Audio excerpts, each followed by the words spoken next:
오늘 이제 본문의 내용은요, 하나님이 에돔에 대해서 이야기를 하고 있는 그런 장면이죠. 에돔에 대한 그 하나님의 심판에 대한 내용입니다. 여러분들도 잘 알고 계시겠지만은 이게 에돔은 어디를 에돔이라고 하죠? 야곱의 형, 그렇죠? 에서의 후손들이 살고 있는 지역, 그 지역이 바로 에돔 지역입니다. 재밌는 게 성경을 보면은요, 에서의 피부가 어떻다라고 나와 있죠? 네, 붉다라고 나와 있죠. 에돔이란 뜻도 무슨 뜻이냐면은 붉다라는 뜻이에요. 에돔이란 뜻도. 실제로 에돔 지역에는 뭐가 많이 나오냐면은 구리가 많이 나온다고 해요. 그래서 그 지역 자체가 굉장히 붉은색 지역이라고 이야기를 합니다. 근데 하나님께서 오늘 이 본문을 보니까 에돔을 심판하시겠다고 말씀하고 계시는 장면이 이제 나오는 거죠. 오늘 본문 1절에서 15절까지 가장 많이 나오는 단어가 여러분 혹시 발견하셨습니까? 뭔지? 황폐해진다. 황폐라는 단어가 가장 많이 나와요. 하나님께서 에돔에 대한 분노가 지금 가득 차 있는 것을 그 장면을 보면 알 수가 있는 것 같습니다. 실제로 에돔은 나중에 보면은 하나님의 심판을 받아서 진짜로 완전히 멸망해버려요. 완전히 사라져버립니다.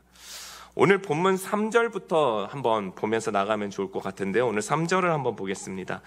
자, 이르기를 주 여호와께서 이같이 말씀하시되 세일사나 내가 너를 대적하여 내 손을 네 위에 펴서 네가 황무지와 공포의 대상이 되게 할지라.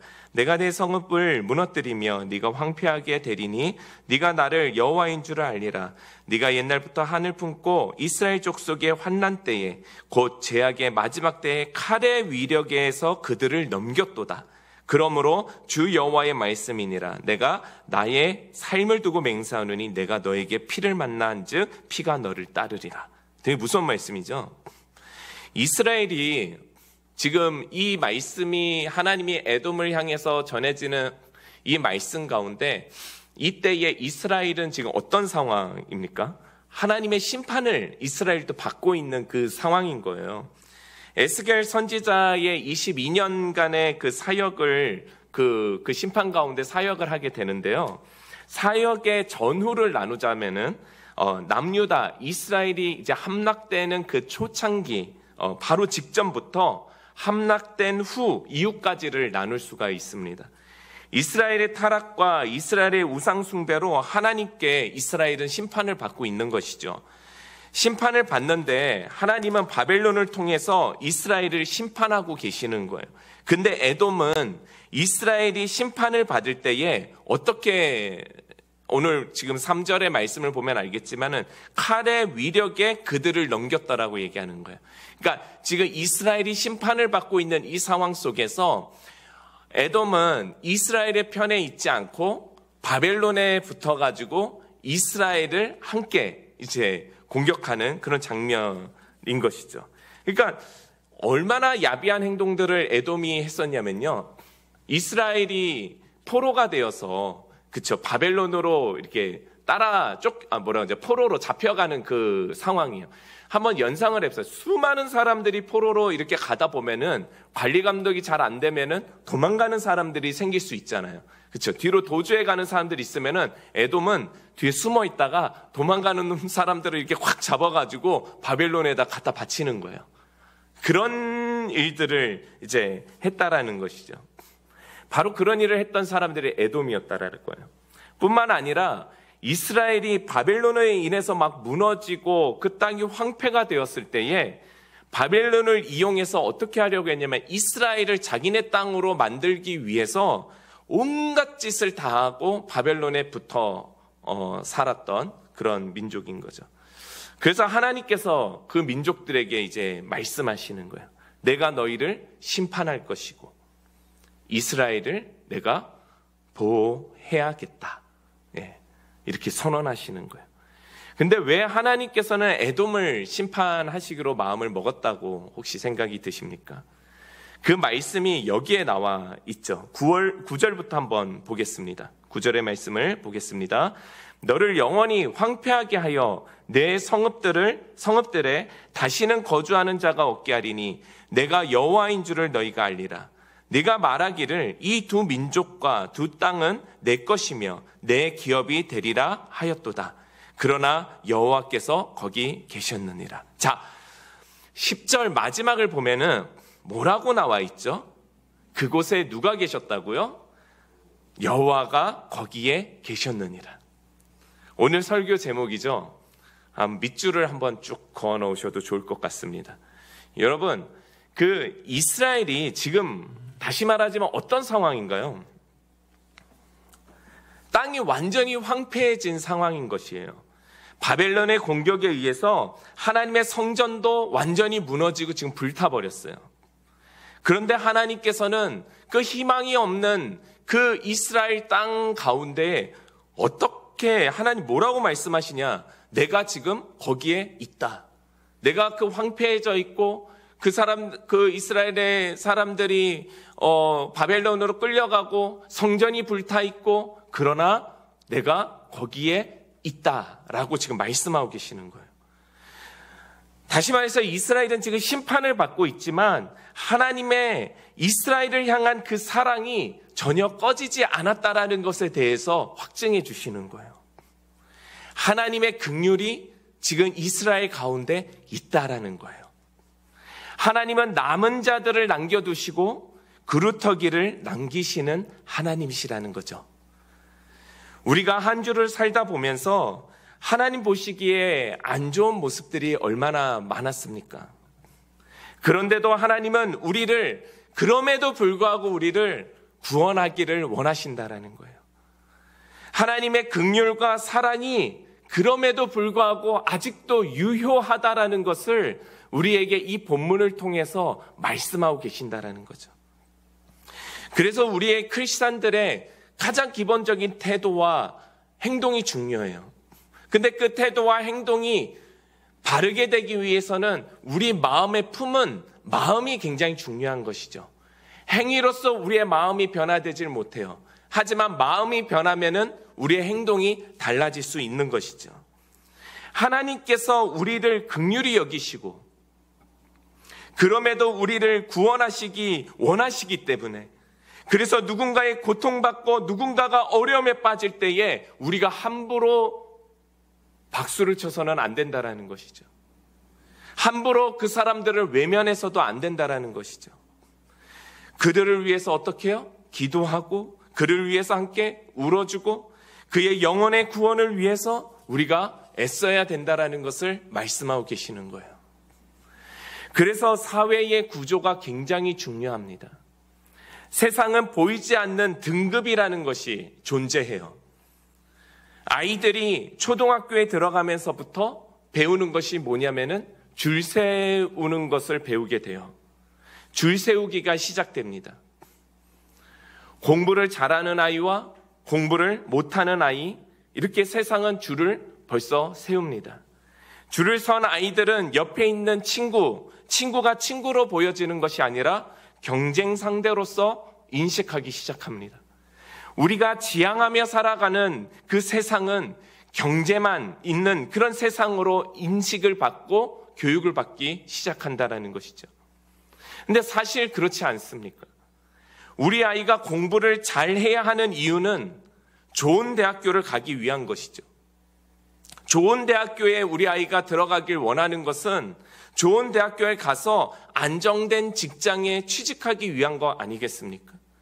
그리고 좋은 직장에 또 들어가야 될 이유는 안정된 가정을 만나서 결혼을 하는 것이 우리의 어떠한 궁극적 목표가 되는 거죠. 교육적 목표가 되는 것이죠. 그것만 우리의 생각에 있다 보니까 그 나머지 생각들을 못하면서 살아가고 있는 것이 지금 사회적 구조라는 거예요. 근데 그 길을 가기 위해서는 굉장히 너무나도 많이 치열합니다. 우리 옆에 함께 가야 되는 동료를 이겨야 하는 삶을 살아야 하고요. 내 안에 들어오는 수많은 이기심과 내 안에 있는 시기와 질투들을 누르면서 공부하잖아요. 자신의 이득을 위해서만 살아가는 것, 자신의 이득, 자신의 성공만을 위해서 살아가는 것, 이것이 세속화입니다. 성경은 친구를 위해서 목숨을 던질 수 있어야 된다라고 가르쳐요. 이웃을 내 몸과 같이 사랑해야 된다고 가르쳐요. 어떻게 해요? 오리를 가자는 자와 십리를 가고 겉옷을 달라는 자에게 속옷까지 내어주는 헌신이 필요하다고 이야기를 해요. 그러나 사회적 구조는 그렇지 못하죠.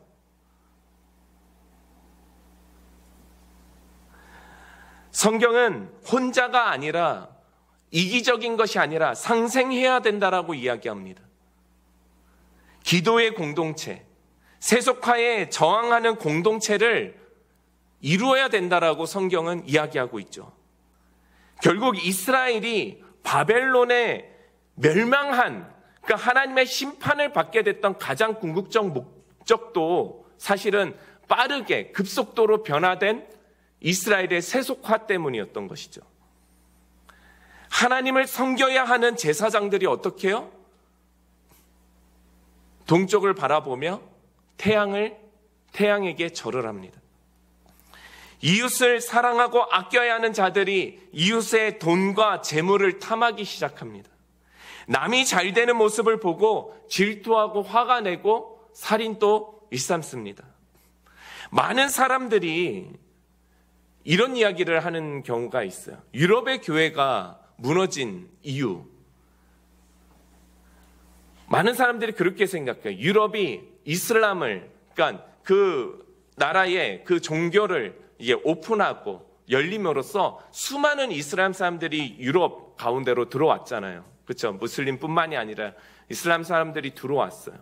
그러면서 사람들이 걱정했던 게 많은 젊은 사람들이 이슬람으로 종교를 옮길 것이다.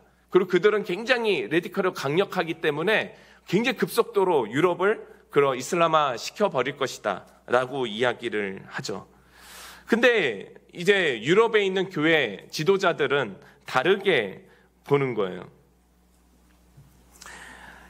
이슬람의 그 1세대들이 이 나라에 들어왔을 때에 느꼈던 감정은 어떻게 하면 유럽을 이슬람화 시킬까가 아니라 어떻게 하면 저 고국으로 다시 돌아갈 수 있을까를 생각했대요.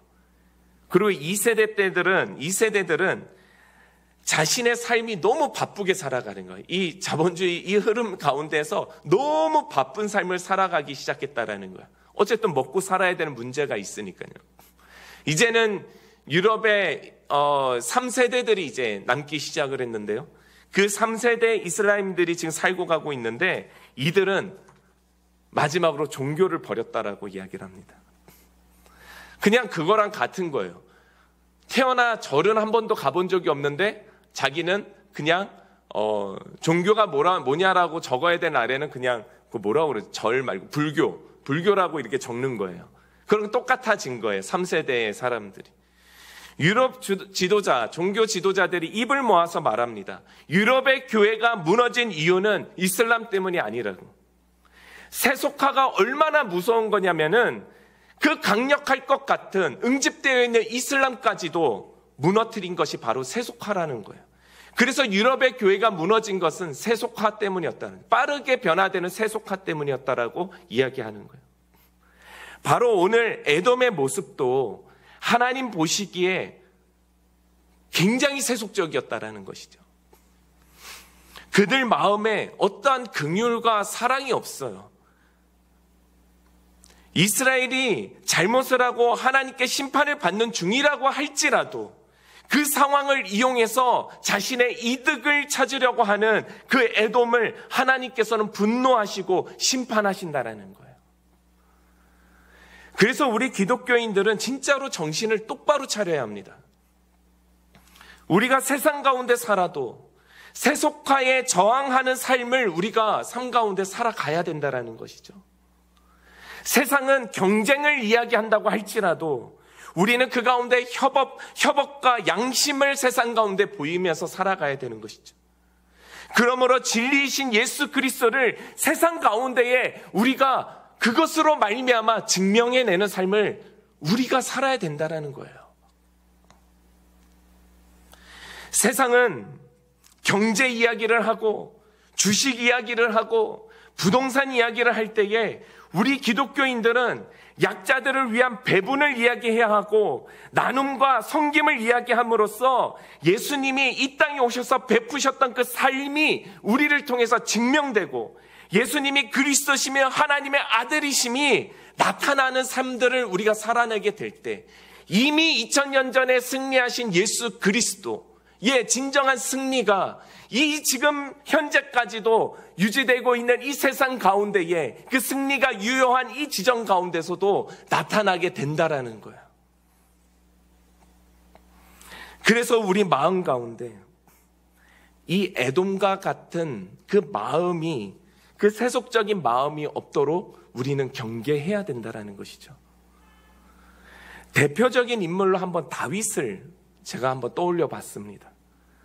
다윗은 사울 왕에게 쫓기는 신세가 됩니다. 쫓기다가도 사울을 죽일 수 있는 기회가 여러 번 찾아왔어요. 그런데 다윗은 사울을 죽이지 않아요. 왜? 하나님께로부터, 누구부터? 하나님께로부터 기름 부은 자를 내가 함부로 죽일 수 없다라고 말한다라는 것이죠.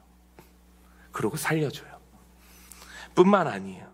나중에 사울 왕이 죽었다라는 소식을 다윗이 듣게 돼요. 그때 다윗은 야, 더럽게 쌤통이다 이러지 않았다라는 것이죠. 안타까워하면서 사울 왕의 장례를 왕에 맞는 형식대로 성대하게 치렀다라는 거예요. 왜요? 그가 잘못했어도 하나님께서 기름 부은 자였기 때문에, 하나님의 기름 부은 왕이었기 때문에. 우리는 세상 가운데에 너무나도 많은 쉬운 판단과 정죄가 있는 것이죠. 아무리 판단과 정죄가 옳다 할지라도 우리의 마음, 양심 가운데에 하나님께로부터라는 그 수식어가 함께 따라와야 돼요. 그 이유는 뭐냐면요, 우리가 이 땅의 세속화를 이길 수 있는 방법은 판단과 정죄와 미움과 다툼과 싸움으로서 이겨내는 것이 아니라, 자, 따라해 봅시다. 자, 긍휼. 예, 긍휼의 마음이라는 거예요. 긍휼의 마음. 세상 가운데 세속화를 이길 수 있는 방법의 마음은 긍휼의 마음이라는 거예요. 하나님께서 이스라엘의 죄악을 심판하시지만 이스라엘을 향한 긍휼을 남기신 것 같이 다시 이스라엘을 회복시키시잖아요. 긍휼의 마음이 하나님께 있기 때문에 그런 거예요. 우리도 살아가는 일터 안에서, 우리 교회 공동체 안에서 마음의 완악함을 갖고 누군가를 자꾸 이기려고 하는 삶, 누군가를 꺾어야 하는 삶, 시기와 질투와 미움과 다툼과 누군가보다 우위에 서려고 하는 그런 마음을 내려놔야 된다는 것이죠. 우리 마음에 무엇을 품어야 한다? 긍휼의 마음을 품어야 한다. 왜? 하나님께서는 그 자리에도 함께 계시기 때문에 그런 거예요. 자, 제가 긍휼의 마음을 품어야 한다라는 것에 대한 이유가 다 있습니다. 긍휼은 사람이 품을 수 있는 마음이 아니에요. 긍휼은 하나님의 품성이에요. 긍휼을 한자로 보면은요, 불쌍히 여길 긍에 불쌍히 여길 휼을 써서 긍휼이라고 얘기하는 거예요. 예수님을 믿지 않는 사람들은 긍휼이라는 말을 잘 쓰지 않아요. 네. 어색해 하죠. 잘 쓰지 않는 말이에요, 세상에서.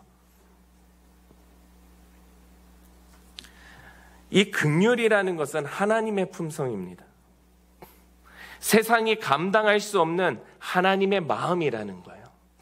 하나님이 이 인류를 바라볼 때의 마음이 긍휼인 것이죠. 우리의 죄악으로 하나님과 멀어질 수밖에 없는 우리를 위해 하나님께서는 누구를 보내셨죠? 자신의 하나밖에 없는 독생자 예수를 보내시는 거예요. 세상의 부조리와 세속화를 저항할 수 있는 힘을 그 예수로 말미암아 우리에게 주셨다라는 거예요. 예수의 이름을 부른다라는 것은 그 이름 자체의 능력뿐만이 아니라 예수님이 살아신 이 땅에서 인간의 모습으로 살아내신 그 삶으로 보이신 그 긍휼과 사랑의 능력이 우리 가운데 온다라는 뜻이에요. 에스겔 37장으로 넘어가면은요, 에스겔에게 하나님께서 환상을 보이는 장면이 나오십니다. 마른 뼈가 살아나는 환상이에요. 자, 말 나온 김에 우리 37장을 한번 봅시다. 37장 4절부터 한번 보겠습니다. 자, 또 내가 이르시되 너는 이 모든 뼈에게 대언하여 이르기를 너희 마른 뼈들아 여호와의 말씀을 들을지어다. 주 여호와께서 이 뼈들에게 이같이 말씀하시기를 내가 생기를 너희에게 들어가게 하리니 너희가 살아나리라. 자, 그러고 어떻게 되죠? 봅시다. 6절입니다. 너희 위에 힘줄을 두고 살을 입히고 가죽으로 덮고 너희 속에 생기를 넣으리니 너희가 살아나리라. 또 내가 여호와인 줄을 너희가 알리라 하셨다 하라. 이에 내가 명령을 따라 대언하니 대언할 때에 소리가 나고 움직이며 이 뼈 저 뼈가 들어맞아 뼈들이 서로 연결되더라. 내가 또 보니 그 뼈에 힘줄이 생기고 살이 오르며 그 위에 가죽이 덮으나 그 속에 생기는 없더라. 또 내가 이르되 인자야 너는 생기를 향하여 대언하라. 생기에게 대언하여 이르기를 주 여호와께서 이같이 말씀하시기를 생기야 사방에서부터 와서 이 죽음을 당한 자들에게 불어서 살아나게 하라 하셨다 하라. 이에 내가 그 명령대로 대언하였더니 생기가 그들에게 들어가매 그들이 곧 살아나서 일어나 서는데 극히 큰 군대더라. 자, 마른 뼈가 살아난다라는 것, 옛 조상이 살아난다라는 뜻은 아닙니다. 죽었던 옛 조상들이 살아난다라는 것을 상징하는 환상이 아니에요. 지금 심판받고 있는 이 이스라엘, 황폐해진 이스라엘, 앞으로 새롭게 세워져야 할 이스라엘의 부활에 대해서 지금 하나님은 에스겔을 통해서 말씀하시는 거죠.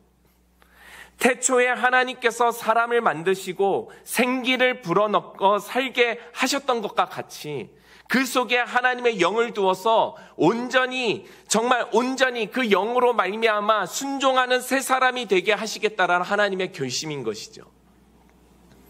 에스겔의 이 환상은 훗날의 그리스도의 죽음과 부활을 통해서 어떻게 성취된다라는 거예요. 예수님께서는 마른 뼈들의 골짜기로 성육신하여서 오셨고 죽고 부활하심으로 진정한 새 이스라엘이 되어서 우리에게 오셨다라는 것이죠. 우리 그리스도인들은 그 죽음과 부활에 참여하는 것이죠. 그러므로서 새 피조물로서 하나님께서 다시 창조하신 자, 그게 바로 우리라는 거예요. 우리가 성찬에 참여하는 이유, 우리가 세례를 받는 이유, 하나님의 호흡이 다시 들어오는 거예요. 그리고 우리는 이제 새 사람이 되었다. 하나님의 새로운 영으로, 새로운 호흡으로 우린 새 사람이 되었다라는 것을 증명하는 것이죠. 우리가 세상 속에 살아가도 세상에는 옛사람과 새 사람이 분명히 함께 공존하면서 살아가는 거예요. 예수를 믿고 있는 자들, 부활을 경험한 자들은 새 사람으로 살아가는 것이고 아직 예수를 모르는 사람들은 옛 사람으로 살아가고 있는 것이겠죠. 조금 시적인 표현을 써보자면 함께 호흡하고 살아가나 죽음과 생명이라는 그 간격만큼의 존재적 차이를 가지고서 우리는 살아가고 있는 거예요. 하나님께서는 불의와 우상으로 가득 찬 이스라엘을 심판하십니다. 그러나 그것은 이스라엘을 향한 하나님의 분노였지만 이스라엘이 소멸되기 원하셨다는 하나님의 분노가 아니라 이스라엘을 향한 기회였고 사랑이었다라는 거죠. 고난받는 이스라엘을 바라보면서 하나님도 그곳에 어떻게 해요? 함께 계셨다라는 거예요. 오늘 본문 10절. 여호와께서 거기 계셨느니라. 외면하지 않으시고 함께 계시는 긍휼의 하나님이라는 것이죠. 사랑하는 우리 성도 여러분, 요즘 코로나로 인해서 이제 코로나가 많이 잠식되었지만 그 여파로 인해서 우리의 교회들이 그리고 경제가 그리고 많은 소상공인들이 사업하시는 분들이 어려운 가운데 있을 것입니다. 그뿐만 아니라 우리 성도들 가운데서도 가정에 어려움이 있는 분들이 있을 줄 압니다. 여러분이 속한 이 심풀교회 공동체의 한 명의 리더로서 늘 걱정이 앞서고 여러분을 위한 기도를 멈추지 않고 있습니다. 확진자는 계속적으로 줄어들고 있지만은요, 삶의 재건이 언제쯤 일어나게 될지, 당장에 먹고 사는 이 문제는 언제쯤 괜찮아질지, 내 남편, 내 아내가 이 어려워진 경제로 인해서 혹시 회사에서 구조조정의 대상자가 되지는 않을지, 각자의 가정들의 고민이 다 있을 줄 압니다. 그러나 이 재앙 가운데에서 우리가 이 심판 가운데에서도 우리가 기억해야 할 것이 있다라는 것이죠. 하나님은 우리와 함께 하신다라는 거예요. 우리가 예수 그리스도로 말미암아 새 사람으로 살아가는 자들에게는 이 소식은 희망의 소식이고, 이 소식은 회복의 소식이고, 이 소식으로 말미암아 우리는 다시 일어나게 될 것입니다.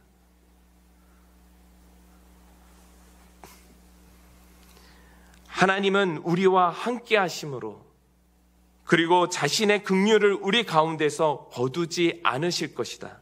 이 사실을 여러분 믿으셨으면 좋겠습니다.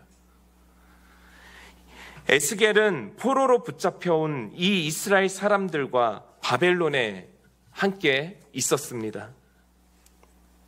함께 그 동시대를 살아갔던 선지자가 있죠. 이스라엘 땅에 있었던 사람은 예레미야, 바벨론에서 선지자적 사역을 다했던 사람은 에스겔이었죠. 에스겔은 포로로 붙잡혀온 이 이스라엘 사람들과 바벨론에 함께 있었습니다. 그 바벨론에서 이스라엘을 바라보는 그 마음이 정말로 힘이 들었을 것입니다. 그러나 하나님은 이 에스겔을 통해 이스라엘을 향한 긍휼과 사랑을 보이셨다라는 거예요. 그리고 에스겔에게 약속하십니다. 마른 뼈가 살아날 것이고, 혈관과 근육이 붙게 될 것이고, 내가 생기를 불어넣음으로써 내 민족, 내 사람들이 생명을 얻게 될 것이다라고 이 희망의 메시지를 주십니다. 우리 모두가 어려운 시기를 보내고 있습니다. 이럴 때 두려움과 공포감에만 있어서는 안 된다라는 것이죠. 하나님은 코로나보다 크신 분이십니다. 그런데 우리는 코로나에 안 걸리기 위해서 굉장히 노력과 조심은 하는데, 그로 인해서 내가 하나님과 가까워져 가고 있는지, 내가 지금 하나님과 멀어져 가고 있는지에 대한 점검은 안 하고 있는 것 같습니다. 이럴 때일수록 우리는 두려움과 불안 가운데 있는 것이 아니라 하나님의 영, 하나님의 호흡을 받은 자로서 우리는 하나님 앞에 기도의 자리로 나아가야 된다는 것이죠. 기도 가운데 하나님의 긍휼과 다시 세우시는 하나님의 은혜의 약속을 우리는 하나님의 또렷한 음성으로 들어야 할 줄 믿습니다. 그 긍휼을 얻은 자, 그 약속을 받은 자는 마음의 두려움과 염려가 아니라 새 노래로 하나님으로 인해 기쁨과 찬양이 터져 나오는 그런 삶을 살아가게 된다라는 사실입니다. 사랑하는 성도 여러분, 하나님은 오늘 본문을 통해서 우리에게 말씀하고 계시는 거예요. 너희가 신음하고 고통받던 그 자리에 지금 내가 함께하고 있다고. 그 자리에도 내가 있었노라고 말씀하고 계시는 거예요. 지금 우리는 이 어려운 상황 가운데서 우리의 마음을 정비하고 우리의 마음을 어떻게 새롭게 할 것인지, 이제 이 코로나 이 시대가 경제도 마찬가지고 교회도 마찬가지고 학교 교육도 마찬가지고 코로나 이전과 코로나 이후의 삶은 완전히 달라질 것입니다. 하나님께서 새로운 세상을 열어가실 때에 우리는 부활을 경험한 그 한 명의 크리스찬으로서 우리는 어떤 삶을 살아갈 것인지에 대한 각오와 결단과 기도가 있어야 한다라는 것입니다. 우리의 상황이 절망스럽다 할지라도 하나님은 분명 우리를 이렇게 가만히 놔두지 않으실 거라는 거예요. 이스라엘의 심판 가운데도 계셨고 그들이 아파할 때에도 우리 하나님은 함께 오셨던 분이십니다. 그 백성이 하나님의 긍휼을 받고 다시 일어서기를 누구보다도 기대하셨다라는 것입니다. 사랑하는 성도 여러분, 인생이 고단하고 힘이 드십니까? 하나님은 그러한 우리의 삶 가운데에 함께 계십니다. 그가 긍휼을 베푸실 것입니다. 우리를 진정한 예배자로, 하나님 사랑과 복음을 전파하는 자로, 하나님의 품성을 닮아 우리의 이웃을 긍휼히 여기는 자로, 마른 뼈가 살아났듯이 하나님의 호흡이 들어감으로써 생기를 얻게 되었듯이 지금도 고통받는 민족과 함께 하시면서 그들의 울음소리를 들으시고 그들에게 회복을 명하고 계신다라는 사실입니다. 하나님께서는 우리의 나라와 열방을 이제 다시 세우실 것입니다. 전 그렇게 믿습니다. 우리를 이제는 일으켜 주실 것입니다. 그리고 우리를 회복시켜 주실 거예요. 우리의 삶은 이제 예전의 삶이 아니라 새로운 삶으로 살아가게 될 거예요. 저는 믿습니다. 그래서 우리를 일으키어서 복음 안에서 더 견고한 자들로서 일으켜 세워 주실 것입니다. 여러분 믿으십니까? 그런 저와 여러분들 다 되기를 주님의 이름으로 축원합니다.